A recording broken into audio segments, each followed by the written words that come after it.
Okay, so let's start with the invocation. Vishwam darpana drushyamana nagari tulyam nijantargatam pashyannatmani mayaya bahiribodbhutam yatha nidraya यः साक्षात् कुरुते प्रबोध समये स्वात्मानमेवाद्वयम् तस्मै श्री गुरुमूर्तये नमः इदम् श्री दक्षिणामूर्तये दूर्वादलद्युतितनुं तरुणाब्जनेत्रम् हेमाम्बरं वरविभूषणभूषिताङ्गम् कन्दर्पकोटिकमनीयकिशोरमूर्तिम् पूर्तिं मनोरथभुवां भज जानकीशम्. All right. So, good morning, everyone. We'll begin now where we left off last time. I think we had completed Chaupai Doha set number 13. So since we are just out of Ram Navami yesterday, very belated Ram Navami greetings to everyone. As I was mentioning the last time, it's not really some historical birth that we celebrate as much as we celebrate the presence of Ram here and now in various ways, depending on which part of the country you are in. There's, of course, a very beautiful verse in the Rāmacaritamānasa itself around the birth, which talks about Bhai Prakata Krupala Deena Dayala Kausalya Hitakari. But I think we'll recite and explain that when we reach that station in the Manas. But just a quick recall of that verse, because yesterday was Ram Navami. Okay, so we had stopped at Doha number 13, and where are we right now in our presentation of the Manas? We began with the Vandana, and then he went into the Vandana of everything and anything in the world and used that as a mechanism to introduce the characters in the Ramayana, as also in this whole unfolding of Leela.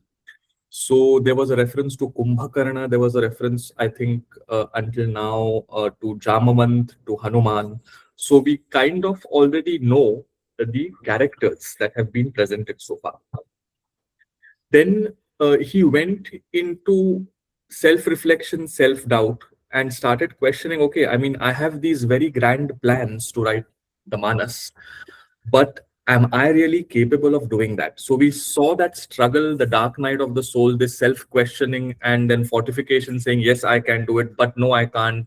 I can, but my language is not that good.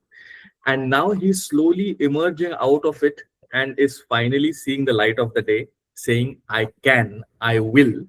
And that's the region that we are entering now. It's not a very hard line between this self-doubt, but we clearly see that the mood is now going to shift, in which his self-doubt is going to be replaced by a certain confidence, because of the grace of whom? Guess what? Shiva. So we will come about the Harita Ekata that I've been talking about always concretely today. Okay, just one remark. We had seen that, I think in the session before the last one, he mentioned that my poetry will be understood only by those who are able to be influenced by the grace of divinity. So this is also a kataksha on the people around him at that time. I think we had not touched upon this point, so I'll just bring it to completion. Because when Tulsidas ji wrote the Ramayana, of course, there was a lot of criticism to what he was doing. So he kind of puts a kataksha there saying, you folks are anyhow not going to appreciate or understand it because you all are not Sirhadas. And then he goes on to talk about the grace of Sharda that he invokes. And then she herself has to dip herself in the waters of the Ram Katha. And emerge refreshed so that everyone can do their chit-chatter around the Kamkaj. So we said that we abuse Saraswati, we also disabuse her. Now, in what sense do we disabuse her? We think that we are removing all illusions and we understand the world as it is. So we use Sharda to disabuse or to remove the illusions of our understanding of the world. But even there, when we think we know things, we are not really engaging her prowess with the unfolding of divinity within ourselves. So Goswamiji says that whether you abuse her and just gossip and chit chat, or whether you put her to the knowledge of the world, disabusing the illusion of it. Still, if it is not invoking divinity, then it is Shrama Evahi Kevalam, as we saw last time. It is just mere effort. There is no sweetness in it. There is no grace in it. Okay. So with that, now we begin with Doha Chaupai block number 14. एहि प्रकार बल मन ही दिखाई करी. Sorry. एहि प्रकार. Sorry, can you request everyone to mute themselves because otherwise there's an echo? Yeah. Thank you. एहि प्रकार बल मन ही दिखाई करिहऊँ रघुपति कथा सुहाई व्यास आदि कवि पुंगव नाना जिन्ह सादर हरि सुजस बखाना चरण कमल बंदौ तिन्ह केरे पुरवहूँ सकल मनोरथ मेरे कलिके कबि न करऊँ परनामा जिन्ह बरने रघुपति गुण ग्रामा जे प्राकृत कवि परम सयाने भाखा जिन्ह हरि चरित बखाने भय जे अहि जे हुई हहि आगे प्रणवों सब ही कपट सब त्यागे होहु प्रसन्न देहु बरदानु साधु समाज भनिति सनमानु जो प्रबंध बुध नहीं आदरही सो श्रम बादि बाल कवि करही कीरति भनिति भूति भली सोई सुरसरी सम सब कहहित होई राम सुकीरति भनिति भदेसा असमंजस अस मोहियंदेसा तुम्हारी कृपा सुलभ सो मोरे सियनि सुहावनी टाट पटोरे सरल कबित कीरति बिमल सोयादर ही सुजान सहज बयर बिसरई रिपु जो सुनी करहि बखान सो न होई बिनु बिमलमति मोहिमति बल अति थोर करहु कृपा हरि जस कहूँ पुनि पुनि करऊँ निहोर कवि को बिदर घुबर चरित मानस मंजुमराल बाल विनय सुनी सुरुचि लखी मो पर हो कृपाल बंदौ मुनि पद कंजु रामायण जहि निरमयऊ सखर सुकोमल मंजु दोसरहित दूसन सहित बंदौ चारि उबेद भव बारिधि बोहित सरिस जिन्हि न सपने हूँ खेद बरनत रघुबर बिसद जसु बंदौ विधि पद रेनु भव सागर जहि कीन्ह जहाँ संत सुधा ससिधेनु प्रगटे खल विष बारुनी विबुध प्रबुध ग्रह चरण बंदी कहूँ कर जोरी होई प्रसन्न पुरवहु सकल मंजु मनोरथ मोरी. All right. So as you might have seen in the recital, this particular Doha Chaupai block is slightly different than the ones that we have seen so far because it has a lot of dohas and sortas in the end. So why is he doing that? So let's address that first. So far we've seen a couple of dohas, a couple of sortas. Now suddenly he gets into like 3, 4, 5 dohas, 4 sortas. Why is Goswamiji doing that? It's the ringing of the bell. He's coming out of that internal self-doubt and then shouting out through the sortas saying, I will do it, I can do it, I must do it. So that closure of the darkness phase and the coming out of that, that's the marker saying, now I have found my voice. Now I know how it is to be done and I will do it. Caesar has crossed the Rubicon. There's no coming back now. It's a one-way path. So which is why we see this block of Dohas and Sorthas repeat. Okay. Now, he continues with the Pipilika Prasang, which is this little ant that is able to cross this whole ocean of the Katha because a king has built a bridge.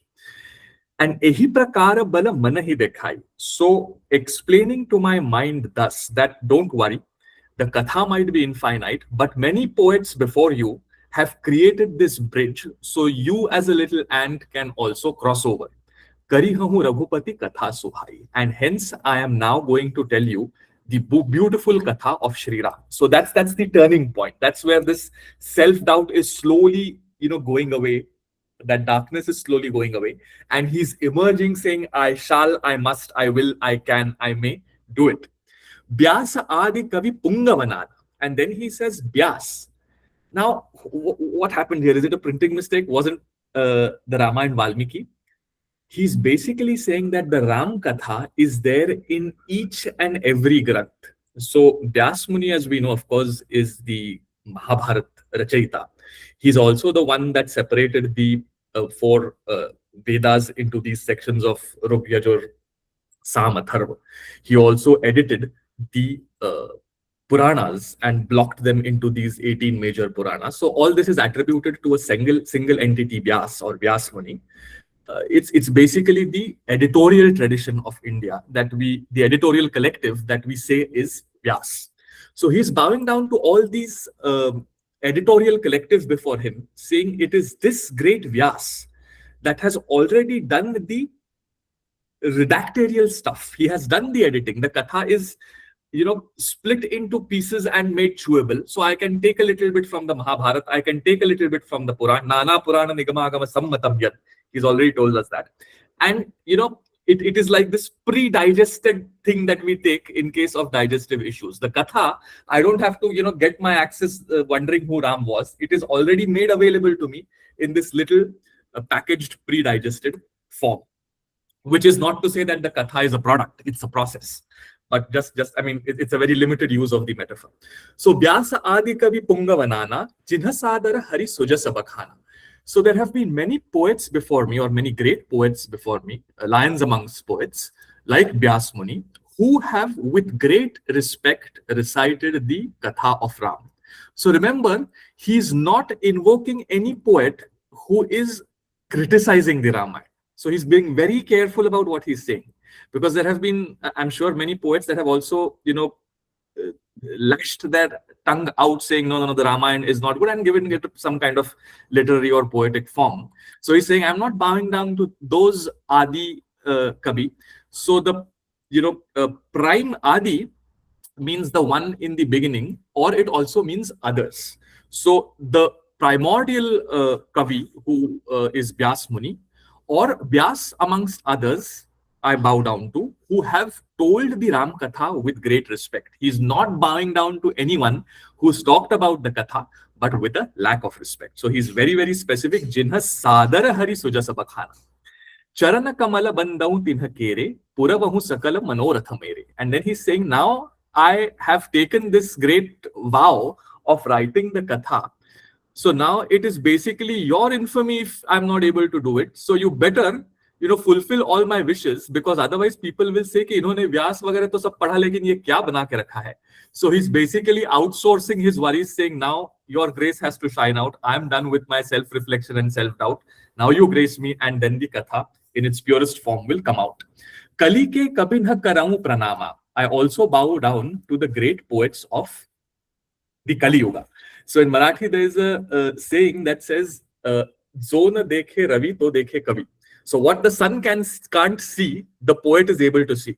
So in this Kalimala that we are floating in, to shine out the light of our divinity residing in our hearts, to be able to do that cleansing process is something accessible to only a few poets. who are also there residing in the Kali Yuga, like Tulsidas ji himself and others before him. So he's saying that Kali ke kabhi na karaun pranama. I bow down to all the great poets of the Kali Yuga. Jinha barane Raghupati gunagrama. We know that the cusp of the Yuga is the battle of the Mahabharata. So that's when, when Krishna Bhagwan leaves his body, that's when the Kali Yuga starts. So the cusp of the change of Yuga is the battle of the Mahabharata. So we have the Satya Yuga, the Treta Yuga, the Dvapara Yuga, and the Kali Yuga. These are the 4 yugas. So out of these 4 yugas, there have been Ram Kathas in all yugas. There's a Ram Katha in the Satya, in the Treta, in the Dvapar, and in the Kali. Now this is the fun of it.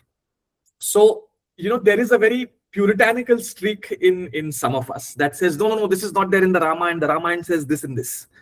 But if it were limited and only one, if that Ram Katha was only one, you are also limiting divinity with it. Hari Ananta, Hari Katha Ananta. If divinity is infinite, his Katha has to be a priori by definition infinite. It cannot be limiting. It cannot be limited saying this is allowed and this is not allowed, as long as you're doing it with a certain kind of respect. The grace will shine out in whatever form of Katha you are doing. So in the Satya Yuga, there is another Katha. In the Treta, there is another. In the Dvapar, there is another. And in the Kali, we have got access to it in another way, because these 4 yugas create different kinds of people. So there is, the whole Yagya Yag, there is Upasana, and in the Kali Yuga, they say ultimately the only saving grace is Nam. Because we are so pulled down by the material existence of the world that we have lost our capability of doing Yajna, Yag, Karma, Upasana. And the only way is to chant the name of the Lord. So the marker of Kali Yuga is salvation. I mean, that's the closest English word that we have access to, mukti, through the use of the name of divinity. In the beginning, there was the word. So the word acts as an access. It acts as a tool to get us out of the existence of the material world. So he's saying that there are, who gives us this word in the Kali Yuga? It is the great poets that have happened in the Kali Yuga. Jinha barane Raghupati gunagrama, who have, remember in the invocation we had said ki punya ka aranya hai lekin gunon ka gram hai. Ye kaise ho sakta hai? There's a contradiction that it's a little village. Gram also is a collection. And it's also a forest. So we had said that the forest of the search of internal divinity has many complicated paths and we can lose our way. But because it is made accessible through this neat and tidy village of the character of Ram, our traveling through this forest becomes easy. So there's again a recall to that. Sita Rama Gunagrama Punya Ranya Viharino. Jinha Barane Raghupati Gunagrama. So they have defined and elaborated the whole Ram Katha. All these kavis of the Kali Yuga, I bow down to them also. Je Prakruta Kavi Paramasayane. And now his linguistic pride is coming out. He's saying that I'm not just bowing down to people who've written in Sanskrit, but to the mature and learned poets who've brought this Katha in the Prakrit. Now just imagine right now, I mean, this verse or this chaupai might not ring a bell. But when access to divinity was gated and controlled through the exclusivity of language, for someone to come out and say, I am now going to do this in the language, in the lingua franca of the people who are illiterate, who don't understand. I'm not going to keep myself limited to Sanskrit. I'm going to get this in Avadhi, is an extremely powerful tool to democratize access to spirituality. So he's saying, I'm not the first one. मेरे पहले भी प्राकृत कवि तो हुए होंगे जिन्होंने राम कथा बताई है. भाषा जिन्ह हरि चरित बखाने, जिन्होंने हरि का चरित्र भाषा में बखाना है. So Eknath ji says, if Sanskrit is supposed to be very pure, is Marathi impure? Why is it that I have to tell the katha only in Sanskrit and I cannot tell it in Marathi? I will get the Bhagavad in Marathi, which is why Eknath ji wrote his the 11th canto of the Bhagavad. He brought it into Marathi. Similarly, we are trying to do that in English. ये तो वाणी जो हम बोल रहे हैं अंग्रेजी, वो तो it's a colonial tongue. Of course, now there are more English speakers in India than in England, so it's no longer a colonial tongue in that sense. We have kind of reclaimed the language, but we are doing the same thing for having access to the great thoughts of the Indian tradition.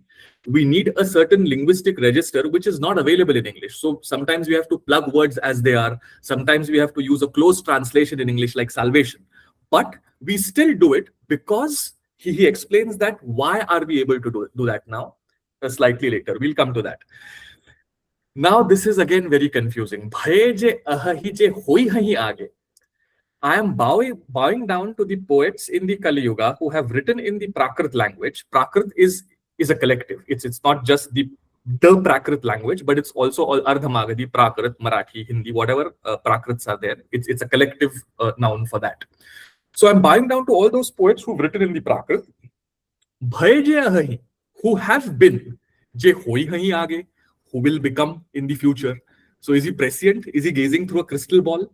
He's saying that, again, we said that the katha can't be limited if divinity is infinite. So you can't limit it in structure, which is to say you can't limit it in space. But if divinity is infinite, you will not also be able to limit it in time. So he says that आगे भी कथा होगी ही होगी, आगे भी कथा वाचक होंगे ही होंगे, आगे भी कथा नई तरीके से डालने वाले, उसकी रचना करने वाले होंगे ही होंगे. He is very confident about that. He has no self-doubt saying I'm the last katha teller or something like that. He's saying आगे भी होंगे. I am bowing down to them also. Pranavahu sabahi kapata sabatyage. So someone might think that, oh, what a beautiful poetic trope. Someone might try to over-intellectualize it. He's saying, no, this is the pure truth. And I am letting go of all kapat, of all hypocrisy, of any kind of inside one thing, outside the other. I speak something, but I mean something else. I'm letting go of all that, and I genuinely mean what I say. So it is said that when you are approaching divinity or when you are churning the sea within, the one blocker that comes our way is hypocrisy. You can be hypocritic to the whole world. At times, it's a tool to save time, to not suffer fools, etc. I'm not talking of that. I'm talking of our own struggle when we are self-reflecting. Now, if there is a curtain of hypocrisy there, your access is blocked. You have to be projita kaitava, as the Bhagavata says. You have to let go of all hypocrisies, of all kind of, lying to yourself when you are doing this self-reflection. And that is extremely crucial because, all these ripus, Maya, Mada, Moha, Matsar, Dvesh, you can't dust them off like you vacuum out some kind of dust. They will keep coming back. I mean, let us not remain under some kind of misunderstanding that simply by reading the Ramayana, these Shad ripus will not hit us. They will. But it is giving us the toolkit or the tool set to fight them, because they will keep recurring, and hence this toolkit has to also be infinite, which is another third dimension of why the katha is infinite, because the ripus are eternal. They are here to stay. So we need a toolkit that does not exhaust itself out. So bhaye je ahahi je hoi ahi aage, pranavahu sabahi kapata sabatyage. I give up all my hypocrisy and I bow down to all the future kavis. So he's also now twisting and warping our concept of time. What is future? What is present? What is past? Apart from a lat lakar in Sanskrit, or apart from some kind of tense grammar in linguistics, what is time?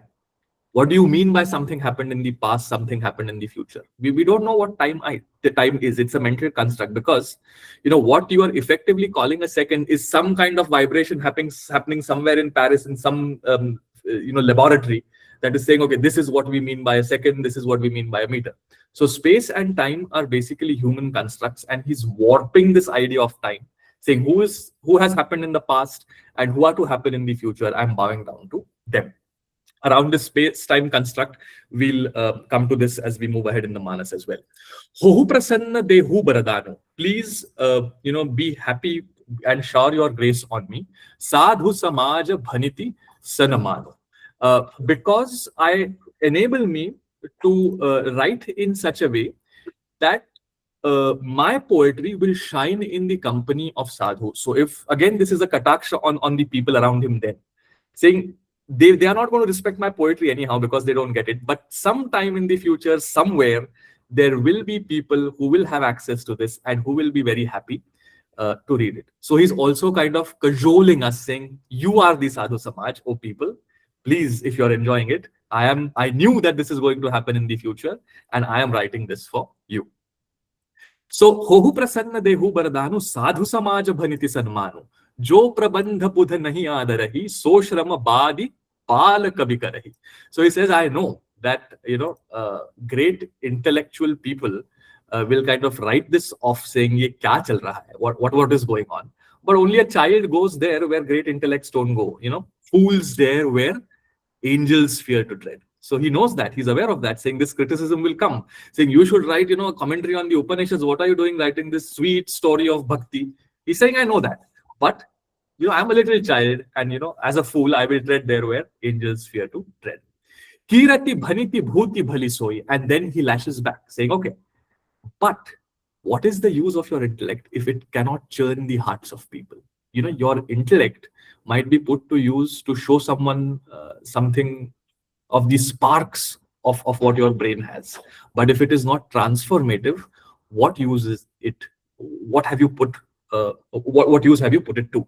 Kirati, your fame, bhaniti, what you say, and your bhuti, your wealth. So fame, speech, and wealth.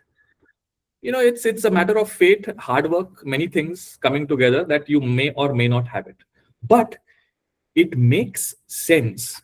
It is, your fame, your wealth, and your language is considered to be of any good, in my view, says Goswamiji, if it is the doer of good for all and not just for yourself. So just like the Ganga, you can have a drop of it, you can bathe in it, it washes away your sins, it washes away your uncleanliness. Any rivulet flowing into it becomes pure. And which is why the Ganga is the Ganga. So just as the Ganga is beneficial for everyone, your fame, your wealth, and your language is useful, or you have made some sense of it only if you distribute it freely to everybody and help people make sense of who they are. Rama sukirati bhaniti bhadesa asamanjasa asamohi adesa. And now that's last self-reflection, saying, okay, now you are going to still grace me, but I still have this asamanjas, this shall I or shall I not? Because Rama sukiriti bhaniti bhadesa, I have to recite the divinity, the name of the divine, but my language is bhadesa, my poetry, to bilkul naakaam hai, main kaise karu? Lekin tumhari kripa sulabh so more, it is because of your grace that it is going to be easy for me. So when sometimes kids say, not my problem, if they've got it's, so they just outsource their problems to their parents, saying, I don't give a damn, and then the parents' blood pressure starts increasing, saying, oh my God, I have to take care of this, I have to take care of that. And it is that kind of thing that he's saying, Rama sukirati bhaniti bhadesa asamanjasa asa mohi andesa. Tumhari kripa sulabh so more. It is because of your grace that this is going to be easy for me. Siyani suhavani tata patore. I'm just a mere simple ragtag cloth. But the stitch of the katha that I'm going to do, this embellishment of the cloth, is going to appear beautiful. So you don't have to have a reshmi kapda, you don't have to have a silken cloth for it to be embroidered well. My language is like a ragtag of a cloth, but the embroidery of the katha makes that ragtag cloth beautiful, and even that will outshine because the embroidery that I'm doing on it is that of the katha. And now that bell starts ringing. I am out of this self-doubt. I have got the grace, and which is why this whole Doha, Sorthas, Chaupais now will Dohas and Sorthas will start coming. Sarala kabita ki rati bimala soi aadare sujan sahaja bayara bisarai ripu so jo suni karahi bakhan. So he's saying that this is again a reference to what he was saying earlier, that I know that I'm not doing a great intellectual work by writing this, but he's saying that my very straightforward poetry will be respected as something that cleanses by people who understand it, because it will make people to give away their natural enmity. Sahaja bayara bisarai ripu jo suni karahi bakhan. So we will, by reciting the katha, by going through the cleansing process of the katha, it will work on us definitely by letting go of our hatred, by letting go of the enmity that we feel towards the other, because there is no other. everything is divine. So he's fully aware of the transformational ability of his own work. So na hoi binu bimalamati mohimati bala ati thor. Karahu krupa hari jasa kahau, puni puni karahu nihor. So again and again, I request you to shower your grace because I am singing the katha of Hari. I'm not doing a small job. So, there's a beautiful Sanskrit poetry called Ganga Lahari. So it's the story of Jagannath Pandit, who again happened around the same time, what we now call pre-modern South Asia, during the Mughal period. And he's written 51 verses of the Ganga Lahari. He was a great scholar. He wrote books like the Rasa Gangadhar, which is a poetic treatise. It's an incomplete work. He also wrote Bhamini Vilas. He wrote Manorama Kuchamardana, all kinds of very intellectual granths he wrote. And then he had married a Yavani. This is all anecdotal. So he had married outside his caste and religion, and there he was ostracized by his community. So he became so despondent that he sat on the banks of the Ganges. And the anecdote goes that as the Ganges started rising, he composed one verse on each rise of the Ganges, and the 51 steps of the Ganga rising led to the 51 verses of the Ganga Lahari.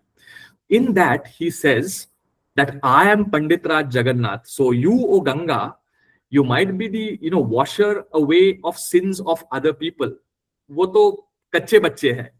Lekin, you need to now put your sari, tuck it in, because I, Jagannath Pandit, am now entering you, and you have to wash away my sins. So his pride of intellect is also shining there. So similarly, over here, he's saying that, this so na hoi binu bimalamati mohimati bala ati thor. Now, this poetry cannot be created without a clear intellect, and my intellect is very small. So what Jagannath Pandit did there, saying, I am a very high papi, you better be aware, he's doing the reverse. I'm so small, but you empower me by showering your grace, because without your grace, my language shall not become polished. Okay. Kabhi ko bita Rāmacaritamānasa manasa manju maral. So he's saying that, oh great poets, this katha is so infinite that I don't know where to start. But you have already done the job of a Hansa, picking out water and milk separately. So you have already chosen the best of episodes, like a swan is able to pick out milk from water. We have seen this poetic metaphor earlier also. So my job is done. Pure milk is available for me through your poetry. I just have to now be nourished by that poetic milk that you all have produced. Kabhi ko bida Rāmacaritamānasa manasa manju maral, Bāla binaya suni suruchi lakhi, so par hohu krupal. And considering the grace that I'm asking for as a little boy, please, please, please shower me with your grace. And now he says, Bandau Munipada Kanju. Finally, he says that the Ur poet Valmiki, Bandau Munipada Kanju, Ramayana Jehi Nirmayav. So earlier he had bowed down to Vyas, saying the katha is spread out everywhere. Now he bows down to the person who brought it all together, Valmiki, Munipada. So I bow down to that feet of that Kanju is a lotus. I bow down to the lotus feet of that Muni, Ramayana Jehi Nirmayav, who created the Ramayana, which is Valmiki. Sakhara Sukomala Manju Dosha Rahita Doshana Sahita. Now what is this? Sakhara is rough. Sukomala is soft. So he says that the Ramayana of Valmiki is harsh and soft. Manju, it is beautiful. Dosha Rahita, it has many problems. Dosha Rahita, it is without any problems. But Dushana Sahita, it has many black spots. What is he doing? He's saying that the Ramayana of Valmiki has references to Khara and Dushana. Khara and Dushana are the two Rakshasas that come in the Ramayana. So Sakhara, Khara ke saath, Khar Rakshas ke saath jo katha बताई गई है, वो सुकोमल है, और दूषण राक्षस के सहित जो कथा है, वो दूषण राक्षस के सहित होते हुए भी दोष रहित है. So it's just a pun on the two Rakshasas, saying that the Ramayana has Khara and Dushan, but the Katha itself, even though it is Sakhara, with Khara, it's rough, it is still very soft. And even though it has the Dushan character, even though it has this Rakshasa, it is still without any blemishes. So it's just a word play on Khara and Dushan, which are characters in the Ramayana. Bandau Chariyu Veda, I bow down to all four Vedas. Bhavabaridhi Bohita Sarisa, which allow me to cross the sea of material existence because they act as a boat to do that, as a little boat to do that. Jinhahina Sapane Ukheda Baranata Raghubara Bisada Jasu. This is very interesting. So the Vedas are the storehouse of knowledge, the Upanishads, the absolute cream, 100% pure solution. But even they never fall short of singing the praises of the Lord. So it's always this Jnana Bhakti Samuchay. You cannot have one without the other. You can't just go on the Bhakti track. You can't just go on the Jnana track, because all this is a clinical fault of the mind. This acts together. Jnana and Bhakti go hand in hand. So he's saying that just as the Vedas are the storehouse of knowledge, but still they never fall short of singing the glories of the Lord, I am now probably just going to sing the glories of the Lord, because the Vedas have set a precedence before me. Bandau Bidhipada Renu Bhavasagara Jehi Kinaja. Now this we can just, flash through, because we have done an entire episode on the Samudra Manthan.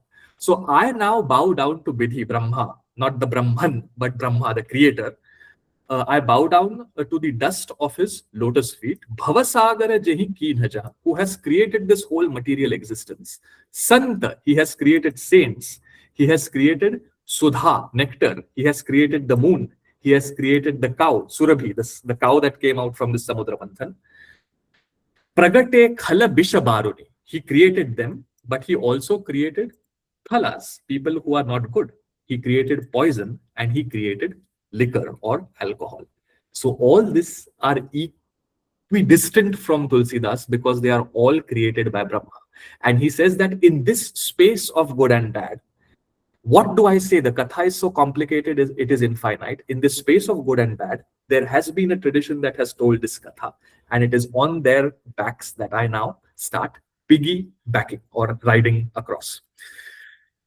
Okay. Bibudha Biprabudha Grahacharana Bandikahau Karajori. I bow down to the learned men who are going to tell me the pure sort of knowledge. I also bow down to wise people who are now going to point me to the Shastras. I bow down to scholarship, and I also bow down to Grahas, which are going to be a little bit of fate. Luck favors the brave. So he's bowing down to luck, but he's saying, I'm going to do my effort. I've done my work. I've come out of my self-doubt. I'm going to start writing the Katha, and luck is going to favor me in the form of the Grahas being oriented. The stars are going to work for me.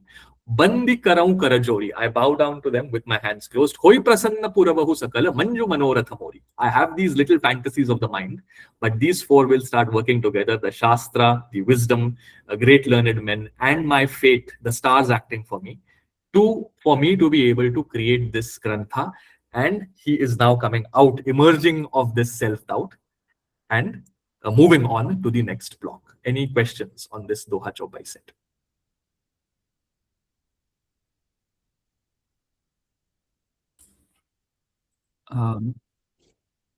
I was just actually going to ask you why Ganga has the name Surasari, but I also took the liberty to look it up on Google while you were talking, and it did give me a particular meaning. And because it's just a meaning, I guess because they explained it in a way, it kind of makes sense.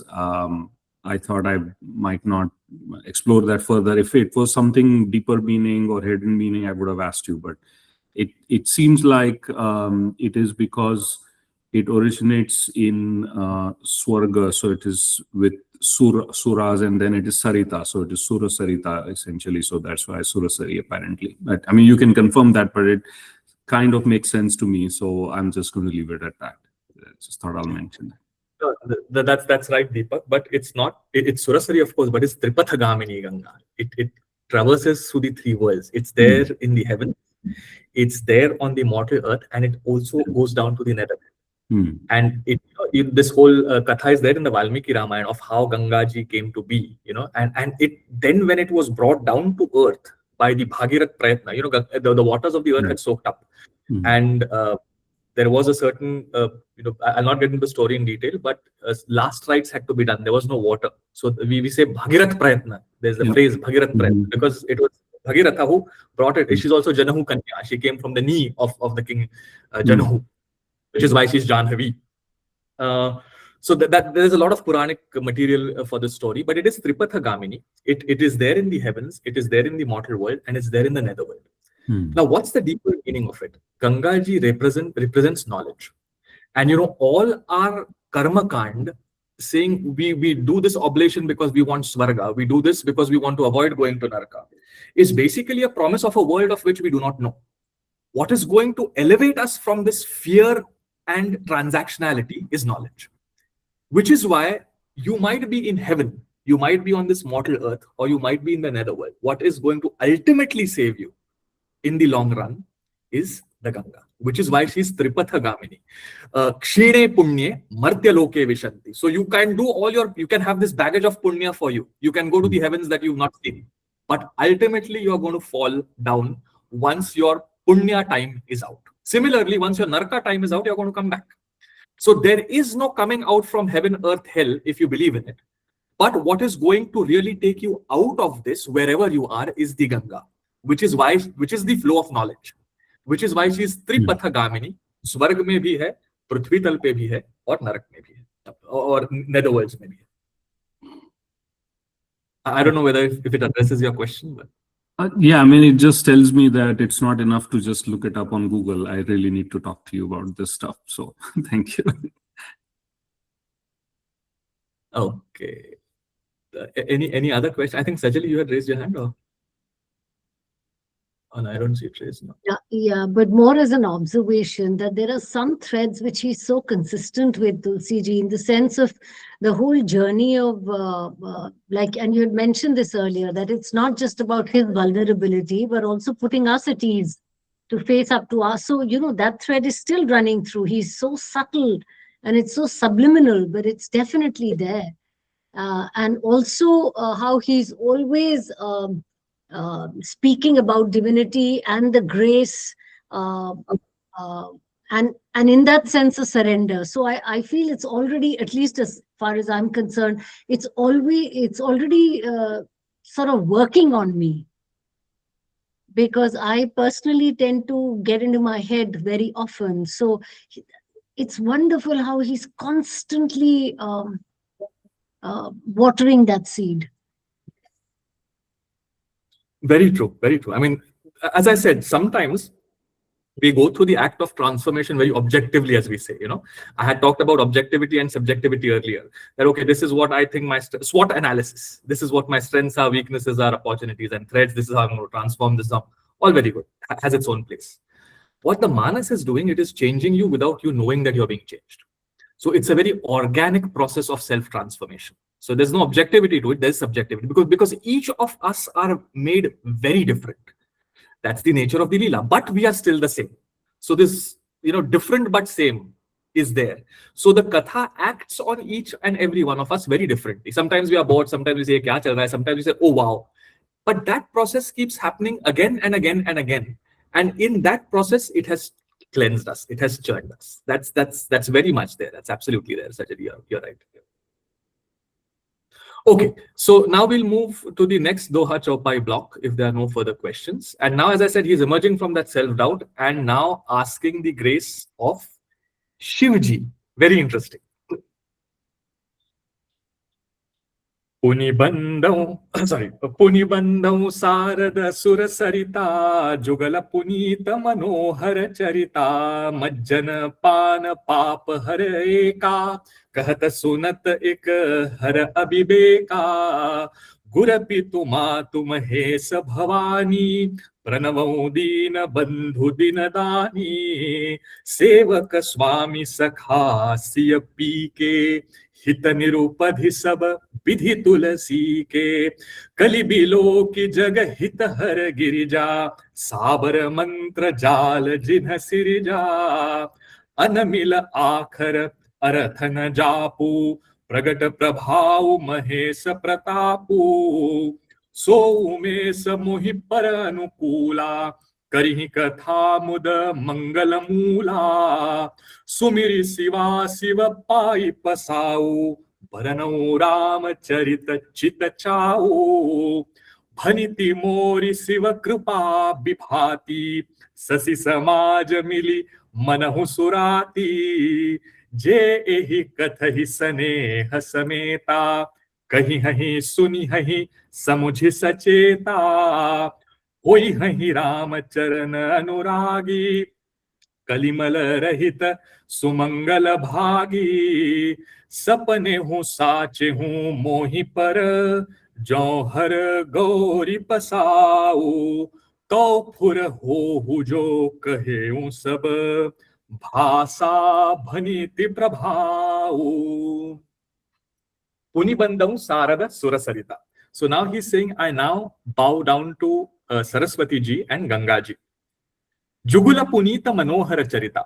This duo of Ganga and Saraswati is a pair which is very beautiful and has a very interesting story, because one, Majjana Pana Papa Hara Eka. You dip in one and it cleanses you of all your papa. This very, very old, I think, eternal Indian belief that dipping in the Ganga washes you of your sins.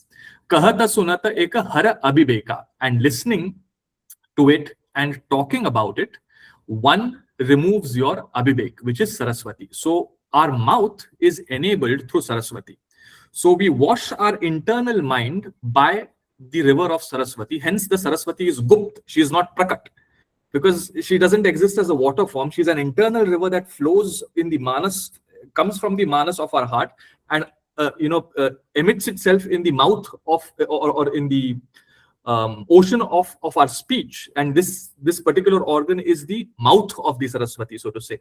Just as you have the mouth of the Ganga and Brahmaputra in the Padma Delta in Bangladesh, this is the delta of Saraswati. So you're making it mukhar, you're actually making it visible, and it's flowing out into the ocean of the words, but its origin is in the heart, and hence it is Gupt.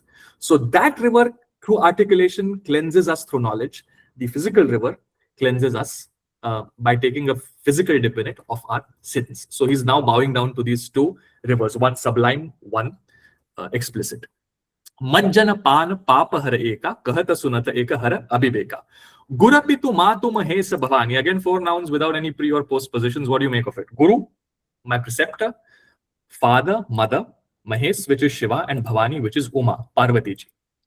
Now, are these four different characters that he's bowing down to? Is he saying Guru Brahma, Guru Vishnu, Guru Devo Maheshwara? So I bow down to my Guru, my father, my mother, by Shiva and Uma. No.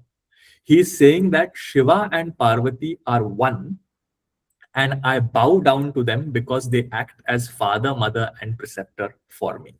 Why? Why don't we split it into four and say this is what he means? It's because of the remaining three feet of the Chaupai meter. Pranavau Dina Bandhu Dinadani. He is a giver with both hands freely to those who are downtrodden. Now, Matu and Pitu don't have this ability to give to everybody. They are the universe for us, as our parents. But he's Dina Bandhu. He's a friend of the downtrodden and a giver with open hands. They say that you go and ask for mercy and then you get so much that you're overwhelmed with it, because it is a free flow. There is no limit to it. And hence I bow down to this giver of mercy to those who are downtrodden, because he is a Dina Bandhu. Now this is interesting. He's talking of Shiva and Parvati, but saying he is a Dina Bandhu, because Shivji and Parvati ji are also one. Ram and Sita are one. Krishna and Radha are one. All these dualities are one. Gira Aratha Jala Vichi Sama Kahiyata Bhinna Na Bhinna. They are not different. And hence he's saying that this union of Shiva and Parvati, I bow down to, because they are a giver of extreme mercy and grace for those who are downtrodden. And they act on me like my preceptor, my father, and my mother. Now again, Sevaka Swami Sakhasiya Pike. While we are creating one confusion, we get into another. Shiva and Parvati are the servants, the masters, and the friends of Sita and Parvati. Of Ram and Sita. how do we interpret this? He's a master. He, as in the union of Shiva and Parvati, is a master, is a friend, and is a servant. Both or all three in one. So what Goswami ji is saying is Sevaka Swami Sakha Siya Pike. Siya is Sita, P is husband or beloved. So he is the servant, master, and beloved of the husband of Sita. He is not the servant, master, and beloved of only Ram, but that Ram who is the husband of Sita. Remember that there is never this worship of the male. It's always, Vishnu Lakshmi, Shankar Parvati, Sita Ram, Radha Krishna, or Gopi Krishna. It is always the pair, the divine pair, which is actually one, that is invoked. So even here, Shiva is a servant, master, and friend of that Ram who is the husband of, not just that individual Ram without Sita, of that union of Ram and Sita. Hita nirupadhi sab vidhi tulasi ke. Because निरुपधि है, वो हित करने में आगे पीछे देखते ही नहीं है. सब विधि तुलसी के. So for Tulsidas, who is so downtrodden, who is so linguistically challenged, who has no poetic creativity, they are showering their grace, and hence my confidence is emerging that I am going to do it, because they are the servant, master, and friend of Sita and Ram.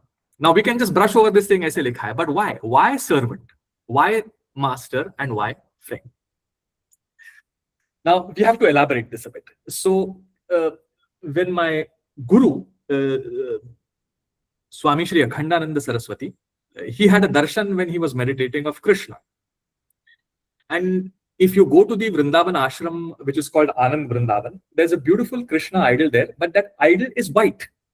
Krishna is Sham, but the idol is white.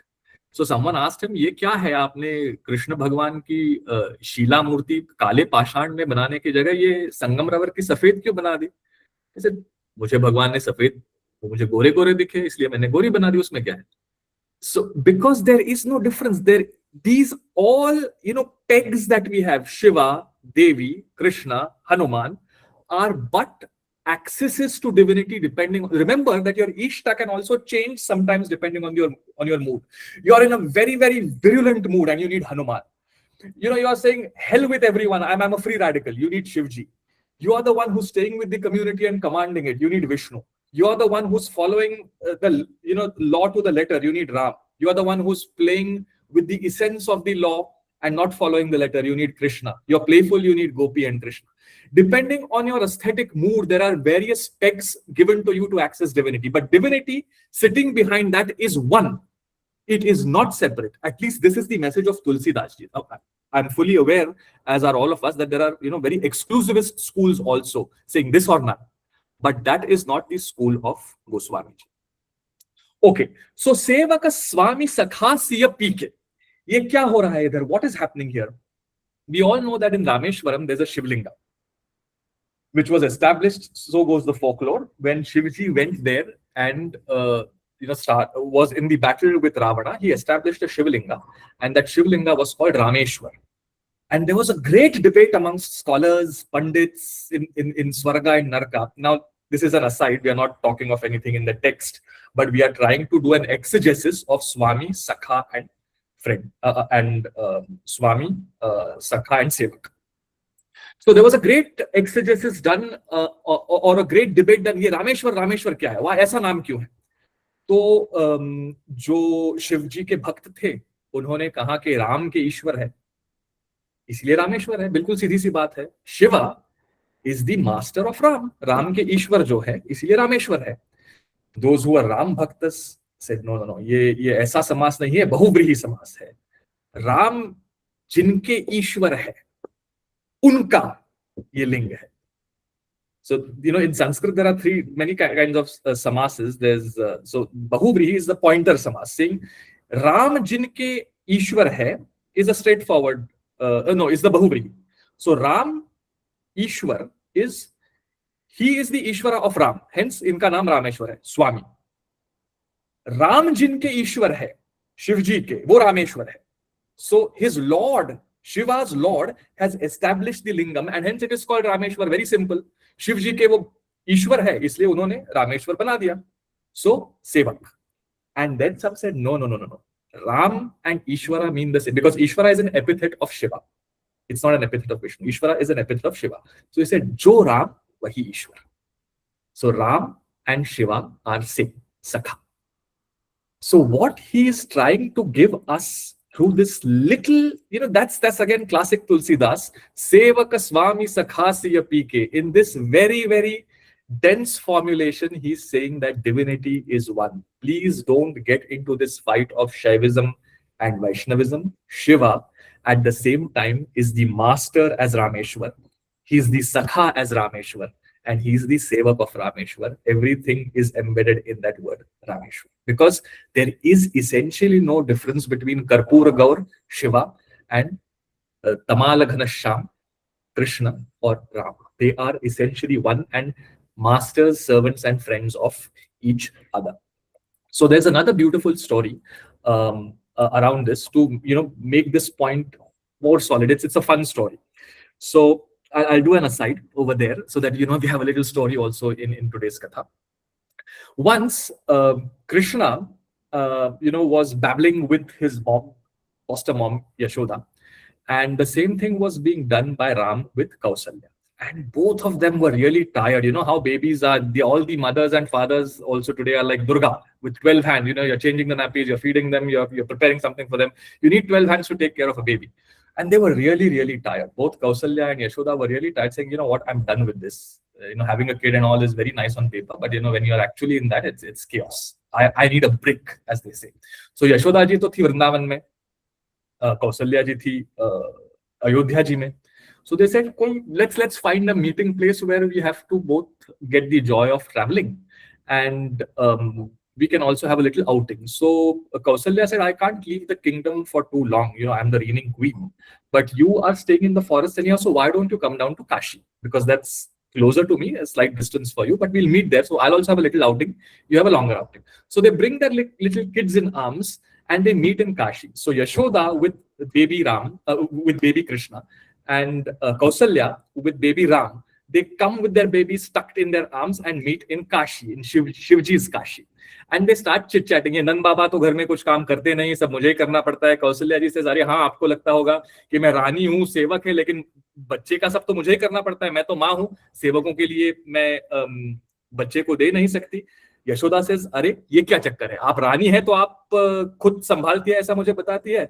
मैं भी तो खुद संभालती हूँ. एकदा गृहदासीषु Yashoda Gehini, Karmantar Niyuktasu, Nirmamantham Swayam Dadhi. In the Bhagavad, there is a katha in which Yashoda appoints all her servants to do other futile tasks, but starts churning the milk, the buttermilk, to get out the curd herself with her own hands, because that is to be fed to Krishna. That cannot be given, that work cannot be given to the servants. It has to be done by the mother. So they say, हमारी भी वही कहानी है, आपकी भी वही कहानी है, चल क्या रहा है, we are done with it. And then suddenly evening sets in and they have to go. So in that hustle and bustle, the babies are exchanged. So Yashoda takes Ram and Kausalya takes Krishna, and they go. And when they reach home, because both are, Tamala Ghanasham, they don't realize who's who. When they get back, Krishna starts acting in a very weird way. He says, I'm not going to eat like this. I need a silver plate. I need servants to save me. He's just sitting there.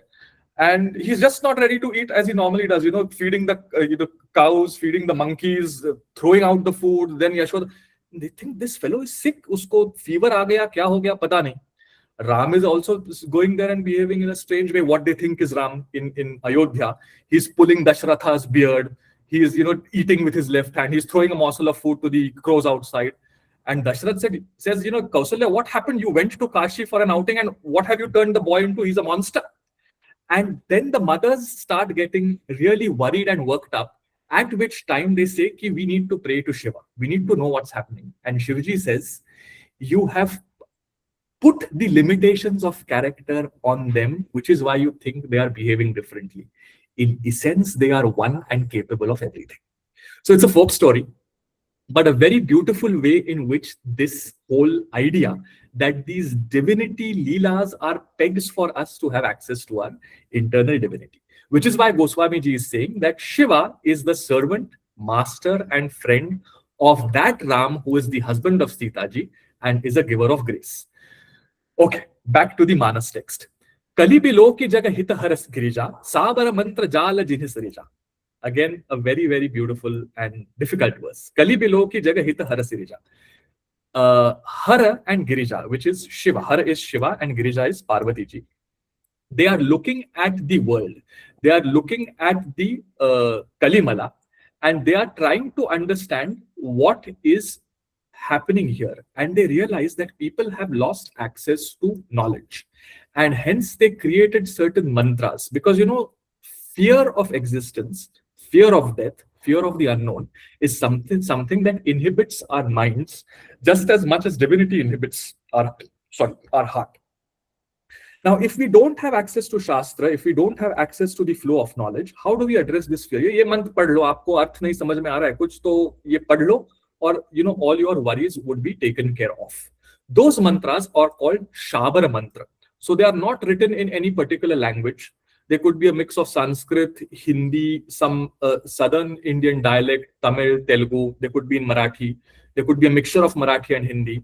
And if you read a Shabara mantra, you will never know what it means. It is linguistically, syntactically, semantically, nothing is fixed. But a guru says कि आपको ये चिंता है तो ये मंत्र आप सुबह 10 मिनट उसका जाप करो, and you will be your worries will be taken care of. So basically it is a placebo. What the guru is telling is, bhai, quieten your mind. Everything else will be taken care of. And the quietening of the mind can be done through the peg of the tool of a Shabar mantra. So Vishnu says, no, you have to have access to the Shastra. It has to be the right way. But Shivji says, if you don't have access to that, I will give you a placebo, which also then ceases to be a placebo because it actually acts on you and it transforms you, which is called a Shabar mantra. So yes, Satya Sahishnuta ki Kramik Abhivyakti is how our tradition puts it. A serial expression of truth tolerance. Because freedom is scary. If someone comes and tell you that you are free, and whatever you do, you are the cause of it, and you have full agency, it is empowering, but at the same time scary. You need to have to outsource it, saying, if I do this, everything will be taken care of. You need both. Because freedom is frightening as much as it is enlightening. So these mantras help to get out of those fear psychosis, and they are attributed as Shabar mantras and have been created by Shiva and Parvati. So Goswami ji is saying that you have created these Shabar mantras to help people who are lacking intellect, who don't know what is what, and they go to a guru who says that ye mantra japlo, and then you get me out of them. I am going to now start babbling something that makes no sense in Avadhi. Your grace has to transform it into Rāmakatha. He's also saying, lekin, as a subtext, that Rāmacaritamānasa mein mantra shakti hai, because it is a Shabar mantra. It starts making sense, but there are this is what our tradition says, that even though it is not in Sanskrit, even though it is in Avadhi, it has the power of a mantra. So even if you recite it without understanding it, that very recitation transforms you. But now, why has this happened to the Manas? Goswamiji kinds of gives an implicit insight to it, saying it is because it acts as a Shabar mantra, which has been created by Shiva and Parvati. And that grace, because it is working upon me, whatever I write in Avadhi in my very impure language is going to have the power of a transformatory mantra. Anamila Akhara, the letterings don't go together. We cannot make sense of these Shabar mantras. Arathana Japu, there's no meaning to it. There is no cadence to it through which I can do a very proper jap or japa. Pragata Prabhav Mahesa Pratapu. But because of the grace of Shiva, their potency comes out, because they are blessed by the grace of Shiva, which is to say that it quietens your mind. And see, many people say ki, "Arey bhai, bahut dar hai." The only thing that you can do is to quieten them, saying everything will be taken care of. Because what's going to happen to why tomorrow, the next moment is not in our hands. It is in nobody's hands, but it is the fear of that unknown is what kills us. It's not actually what's going to happen. It's the fear of the unknown. So the only solution to that is to quieten your mind and say, we'll take it as it comes. We'll cross the bridge when we come to it. So Umesa Mohi Para Anukula, that Mahesh who has created these Shabar mantras is now going to grace me. Karihi Katha Muda Mangala Mula. And he's now going to make my Katha the source of auspiciousness. So now that confidence is emerging after praying down to Shiva, that look at what he was saying initially. मैं कथा कर पाऊंगा कि नहीं, ये कैसे होगा, मेरी भनीति कैसी है, ये कथा कैसी है. And now suddenly he's saying that my katha is going to be the source of auspiciousness because Shiva's grace has showered upon him. Sumiri Siva Siva Pai Pasau. Pasau is prasad. I will receive this little prasadam because of the fact that I have remembered Siva, which is Parvati ji, and Siva, which is her husband. Again, the duo. It's not just Shiva. I have remembered Shiva together with Parvati, and their combined grace as one divinity is going to shine on me, and hence I am now enabled to create the Ram Katha. Chitta Chau, which is going to smitten my chitta.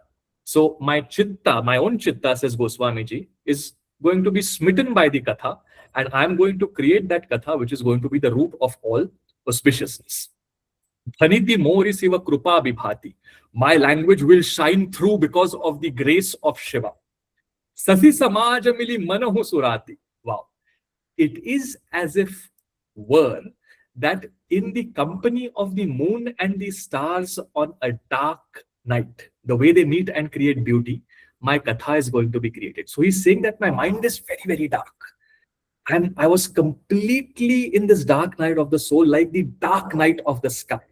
But Shiva's grace is going to light it up, like the beautiful night sky with stars and the moon shining. So Shiva's grace is the stars and the moon. My mind is the night. And these two interacting is going to create this starry night painting, as it were, of the Ram Katha, which also means it's black and white. The paper is white and the akshar is dark. But what is that paper? It is the stars and the moon. And what is the syahi? It is the darkness of the night, my mind. So my creativity is dark, but the paper on which I'm going to write is the Ram Katha. And it is going to be as beautiful as a starlit night in the sky because of the grace of Shivji. So me samohi para anukula karihi kitha muda mangala mula. Sasi samaja mili manahu surati. It is as if the night is meeting the moon and starlit sky. Je ehi katha saneha sameta. Those of us who listen to this katha with a lot of love and affection, kahi hahi, who say it, suni hahi, who just listen to it, who understand it and who are fully into it with their full consciousness, those who tell it, hear it, and listen to it with a lot of affection. Ho hi hahi Rāmacaritamānasa anuragi. This is a promise or a phalashruti, a very interesting phalashruti. If you listen to the Ram Katha, you're not going to get wealth and fame and money. What are you going to get? Love in the feet of Ram. So ये साधन जो है, वो क्या है? रामचरित की कथा का गुणगान. साध्य क्या है? राम के चरणों में रति, ताकि हम और गुणगान कर सके. So there is a complete unison of ends and means. So the ends justify the means is what we say, but here the means also justify the ends because both of them are one. Ram कथा क्यों करे? ताकि राम कथा में अनुराग बढ़े. So he's giving a phalshruti here and saying the phalshruti is not going to be give me money, wealth, health. The phalshruti is going to be that give me love in the feet of Ram so that I can listen and tell more katha. Hoi hahi Ramacharana anuragi kalimala rahita sumangala bhagi, and they become auspicious because all their kalimala is washed away. Sapane hu sache hu mohi para jaun har gauri pasau. So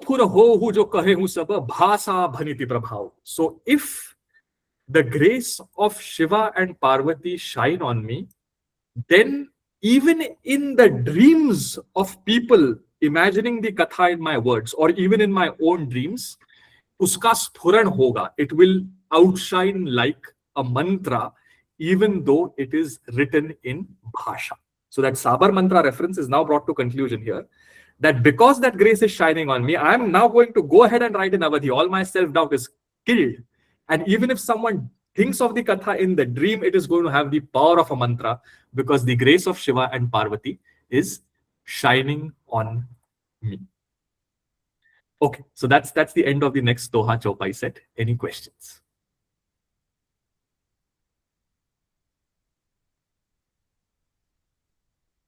Yeah, Deepak. The word Pasau, does it have anything to do with Pasaidan from Naneshwari? Do they have the same? They have the same meaning, absolutely. He's asking for prasad. Okay. And that prasad is given as dhan. So it's the same, asau. So in fact, Awadhi becomes much easier to understand if you know old Marathi or Sanskrit, because there are so many words that are not used in modern day Hindi, but which are very much used in Marathi, like Jevnar for Jevan. Right. Modern Hindi hardly uses it, but it's there in Awadhi. Right. No, it's really interesting. I tried to read this ahead of time for a few minutes, and it's fun to try to figure out the meaning of some of these words that I don't already know, but because I know Marathi, sometimes you can see the connection. So it's very interesting how that happens. So prasad is also grace. It's not just like a physical prasad that we say, but if the grace of Shiva shines on me, but it has the same sense in Marathi. Prasadik, we say. So. Right. Okay. Anything else? I think if I can just, sorry, I didn't but there's they say that certain granthas, certain kathas are like Vangmay Murtis of the divine. And this is one of them. And I think what you've just said kind of brings it alive, that even if you dream of it, even if you think of it, everything, it just immediately blossoms into the entirety of the divine blessing. So just thought I'll comment on that. Yeah, very true. In fact, the Bhagavad has an entire section, I think, in the 12th canto, where it talks of how the Bhagavad is a Vangmayin Murti, and which part of the Bhagavad is the eye of divinity, the hands of divinity, the feet of divinity, the navel of divinity, etc. So yes, the Rāmacaritamānasa is also a Vangmayin Murti. You're right. Yeah. By the way, what's Vangmay, Preeti and Santosh? Vangmay is that it is itself divine. So the book itself is not just a book or a piece of paper with something printed on it. It is a divinity in its entirety. So people who treat some of these with great respect, if you see, they're not just handled, these books are not just used like put in a library, things like there's always a beautiful covering or things like that. So you basically treat it as if it's a divinity itself. Thank you. Yeah, exactly. And Vangmay is basically literature or literary works, and Murti is the form. So they say that this is not some kind of black on white paper. It is an animate being. It is a Vangmayin Murti. It is divinity in flesh and blood. So if you go to a katha, the text is treated very, very full of respect. They carry it on the head. They then do the puja of it. There's a little tulsi plant kept. And if a kathakar is really good, he never opens that text. He's saying everything from memory. The text is just kept there as a Vangmayin Murti to shower grace, but there is never a page opened up. Of course, now today modern day kathakars always refer to the text, but traditional kathakars didn't have a single piece of paper in front of them. It was all from memory that it was coming out. And the Murti was kept there to shower the grace, the Vangmayin Murti. So I'm reading the Shiv Puran, and interestingly, the connection, like what you mentioned here with Shri Ram and Shivji, is very much in there. Where the episode of Narad cursing Shri Ram, Vishnuji to take on the avatar, which is of course here in the book as well, but it's mentioned in the Shiv Puran as well. So the link between Ram avatar and Shiva. And the grace that comes with, and of course the avatars of the various monkey sort of episodes and things like that, and of course Hanumanji, all of that is so tied in together that it's amazing how all the grunts have these sutras which are there consistently together to hold the meanings together, to always remind you that yes, this is Shiv Pradhan or this is Vishnu Pradhan, but actually it's all the same. It's really quite lovely. Absolutely correct. And as I said, this whole exercise of Goswamiji is to show that you can have your Ishta depending on what mood you are in or whatever your family tradition is. But what he's trying to show again and again and again, that ultimately it is pointing to a deeper reality, which is one. So all these, exclusivist claims around one divinity or no one else, he's in a way rejecting it in total. Yeah. Okay. So just quickly, something funny that I had a ghost in my house. okay, in my old house. And my guru had given me the Srimad Bhagavatam, and this ghost would literally just bang open doors and stuff like that, okay. That happened eventually. Anyway, the thing is, I was reading Bhagavatam and I went to sleep, and this ghost came and I'm not joking, this is really happening. And something inside me told me to hold on to the Granth, and it actually released me from its grip. Okay. So there is actually even those things. When you say Vangmay Murti, it's not just Gyan, but it also protects you in so many ways. I'm going to ride on that and say I know exactly what you're saying.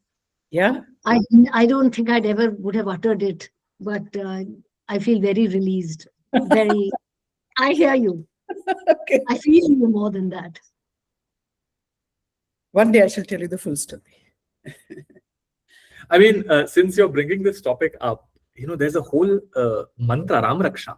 Yeah. I'll just, I mean, we had to memorize that as kids. And, Januni setu krutpatu janghe dashamukhandakaha padau vibhishana shrida patu ramo khilam vapuhu. So let Rama protect my entire being and body from all forces seen and unseen. So this is from the Ram Raksha. Yeah. Yeah, my mother's been trying to tell me to chant it forever. Sorry, your mother has been trying to? Tell me to chant it for myself, or if I'm praying for someone or wishing for someone. I mean, very diligently, she'll bring that piece of paper and say, Beta, ye pad lo, ye chant kar lo. Forever. My mother every day for us. Every single day she would chant it for her children.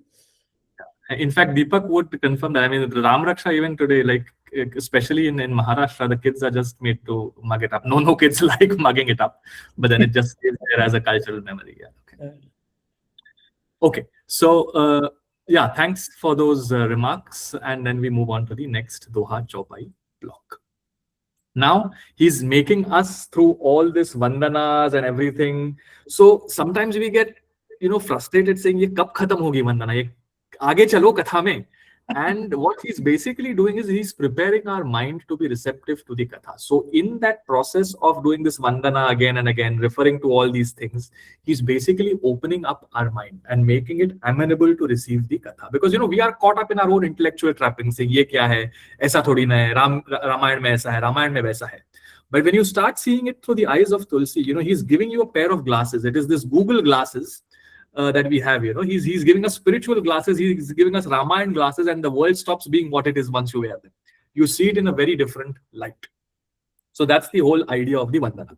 Now he's entering the territory, the physical geography of the Ramayana, as it were, of Ayodhya and its surroundings. So Doha Chaupai block 16. बंदौ Awadhpuri अति पावनी सरजू सरिकली कलुषन सावनी प्रणवों पुर नर नारी बहोरी ममता जित पर प्रभु ही न थोरी सिय निंदक अघ ओघन साये लोक बिसोक बनाई बसाए बंदौ कौसल्या दिसी प्राची कीरति जासु सकल जगमाची प्रगटेउ जह रघुपति ससि चारु विश्व सुखद खल कमल तुसारु दशरथ राउ सहित सब रानी सुकृत सुमंगल मूर्ति मानी करहु प्रणाम करम मन बानी करहु कृपा सुत सेवक जानी जिन्हि बिरचि बड़ भयउ विधाता महिमा अवधि राम पितु माता बंदौ अवध भुआल सत्य प्रेम जेहि राम पद बिछुरत दीन दयाल प्रिय तनु तृण इव परिहरेउ. So he ends this Doha Chaupai block with a Sortha. So it's actually a Sortha Chaupai block. It's not a Doha. Bandau Avadhapuri Ati Pavani. Now he's getting into the physical geography of where this whole story unfolds. I bow down to that Avadhapuri, that Ayodhya, which is extremely pure and pious. Saraju Sari Kali Kalushana Savani, and along its banks flows the Sarayu or the Sharayu river, that is also the destroyer of all our sins of the Kali Yuga. So a tirtha is, it's a sacred geography, right? So a particular river becomes pious as much as it is pious all along its flow. It becomes potent in the tirtha sthalas. So the Ganga Ji at Rishikesh, Hardwar, Varanasi, at the Sangam, Prayagraj, these are very potent physical geographies. So you limit their potency and bring it down through the cultural collective to a geography, and there it becomes very potent by the thousands of years of this history of that physical geography, where the feelings, emotions, aspirations of people have breathed in and out of those spaces. So similarly, Ayodhya is a very sacred geography through which the Sarayu flows. Avadha. Now, Badhya Badhakta. I am someone and the other world is against me and I have to fight it. So, I am the one who's going to be killed. मेरा वध होगा और मुझे मेरा संरक्षण करने के लिए I have to fight the world. So ये बध्य खोना और किसी और की हत्या करना is a हत्या, is not like murder, but this continuous battle that we have to fight, is because of the process of othering. But if there is no other, who will you fight your battle against? So the Puri of Ram is Avadha. There is no other over there. ये बध्य और बाधकता का जो dualism है वो उसमें है ही नहीं, इसलिए वो अवध है. There is no duality there. It is this eternal city, which is why it is called Awadh. So it is a little word play on Awadh. So Bandhav Avadha Puri, and which is why it is so pious. Pranavam Pura Nara Nari Bahori. Then I bow down to the men and women of that city who become pure simply by residing in that city. So in the Gaudiya Vaishnavism tradition, I think Yatra Pravishta Sakalopi Jantu Ananda Satchit Ghanatam Upayati. So all the beings in Vrindavan, simply by residing in Vrindavan, become a storehouse of Sat, Chit and Anand. Sakalopi Jantu, the smallest of the amoeba to the biggest of the elephants, the moment you enter Vrindavan, you become this storehouse of Sat, Chit, Anand. Similarly, these people, by the very act of residing in that space, they become someone that are worthy of being bowed down to. So we say that Sthala Kala Mahatmya. So ये स्थल का महात्म्य है जो उन पे काम कर रहा है, इसलिए they become pious and someone that has to be bowed down to. So Pranav Puranara Nari Bahori Mamata Jinha Para Prabhu Hi Nathori. Because the Lord in the form of Ram showers special grace on them as people of his kingdom. And we are all residents of the kingdom of God.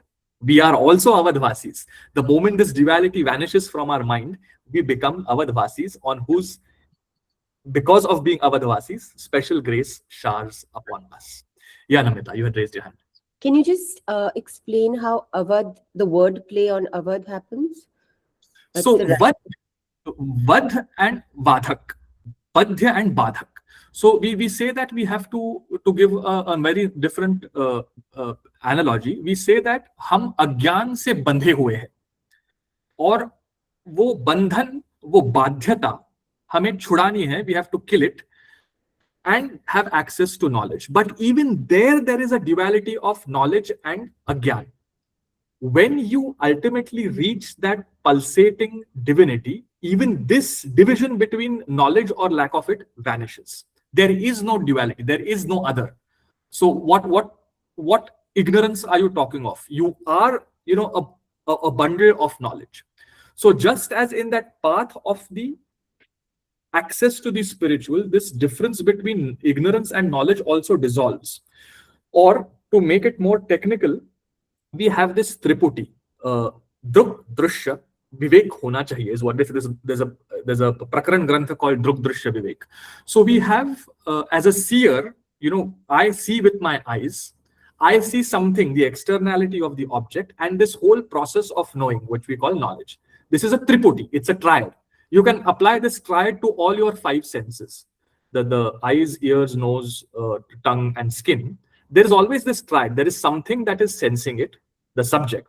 There's the object that is being sensed, and in the process of the object being observed by the subject, there's the transformation, which we call knowledge.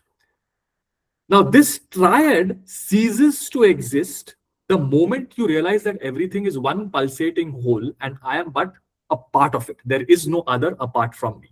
So हमारा बंधन छूट जाता है, वध्य और बाधक, पद्य और बाधक भाव छूट जाता है, इसलिए सब कुछ अवध ही है, बंधन है ही नहीं.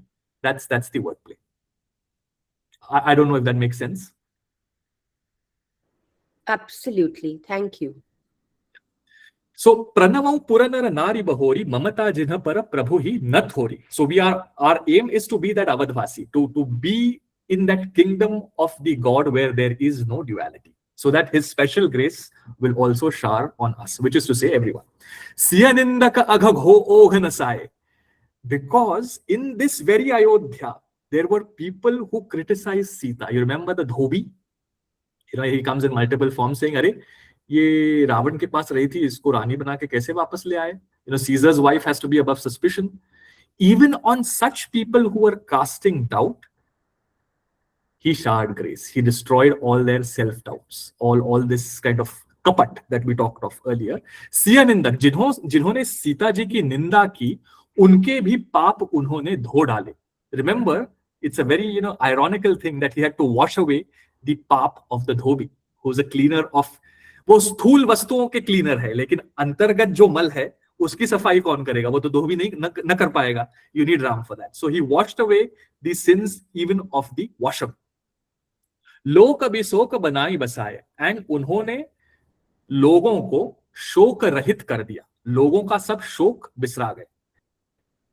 Again, very ironical.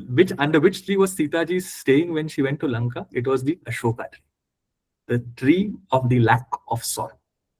How ironical that she's weeping there in sorrow, sitting under the tree which is called Ashoka. So, जिन्होंने लोगों का शोक हरण कर दिया, उसका नाश कर दिया, ऐसे श्री राम जी की अवधपुरी को मैं नमन करता हूं. बंदौ Kausalya दिसी Prachi. So this again, there's this old debate as to how you pronounce it. Bandau Kausalya, do you say Kausalya or do you say Kausalya?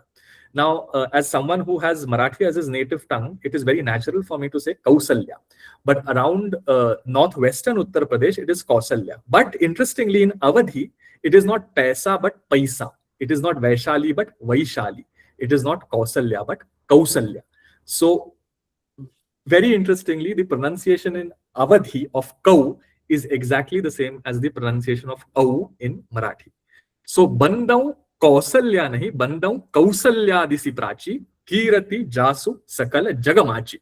Mach jana, jinki kirti pure vishwa mein mach gayi hai.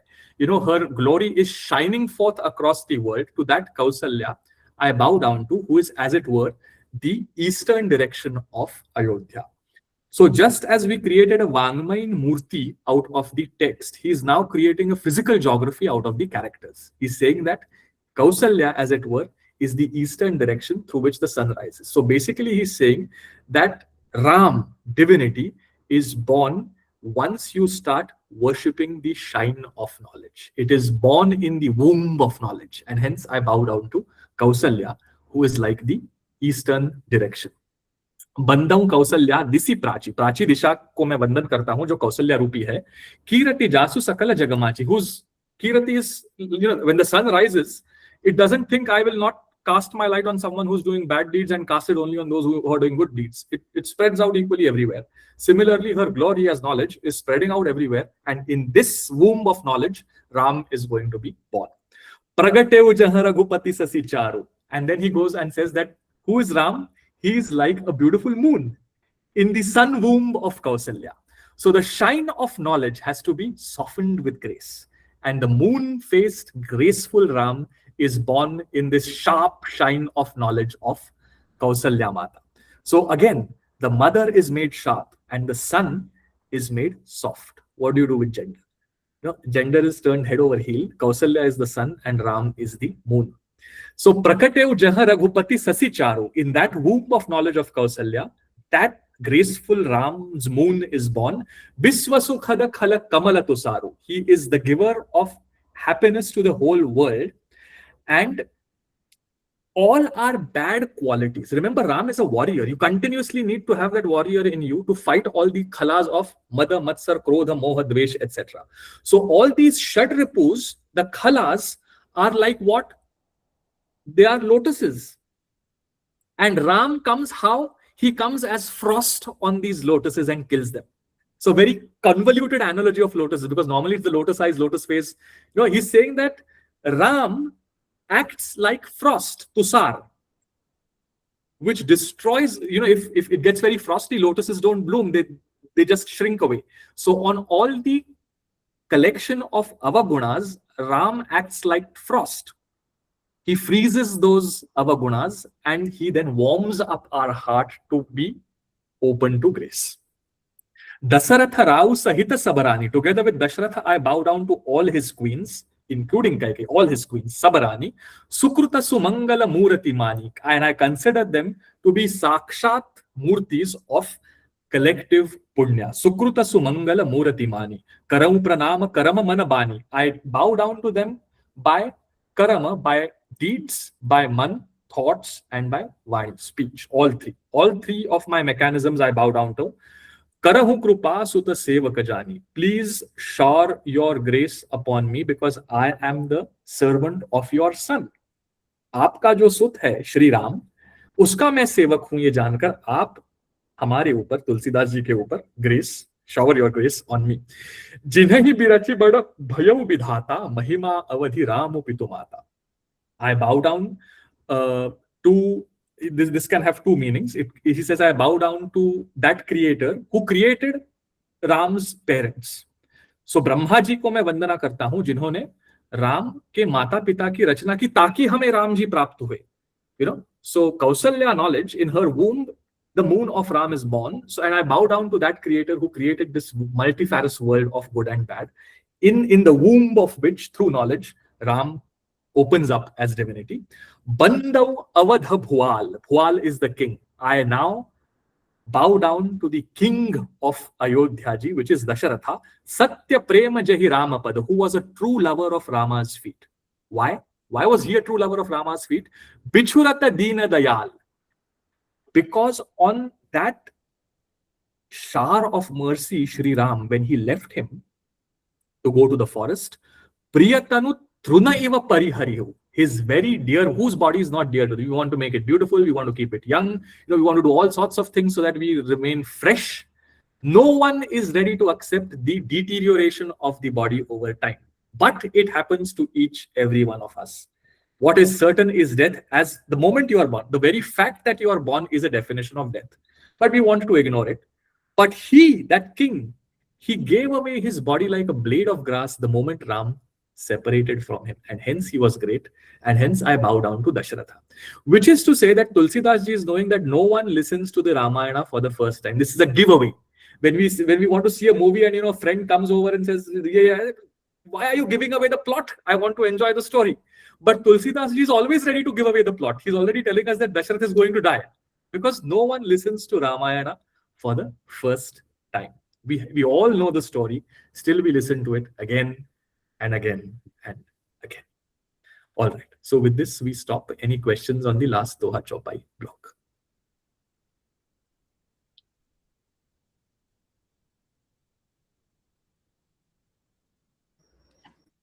Again, very beautiful. Thank you. It was Ram Navami yesterday, especially beautiful.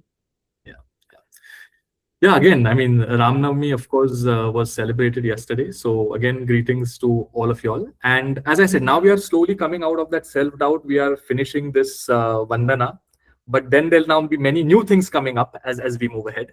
There'll be this whole Varnan of what the Manas itself is. There'll be Shivji, Ramji, many interesting things are going to happen in the coming days.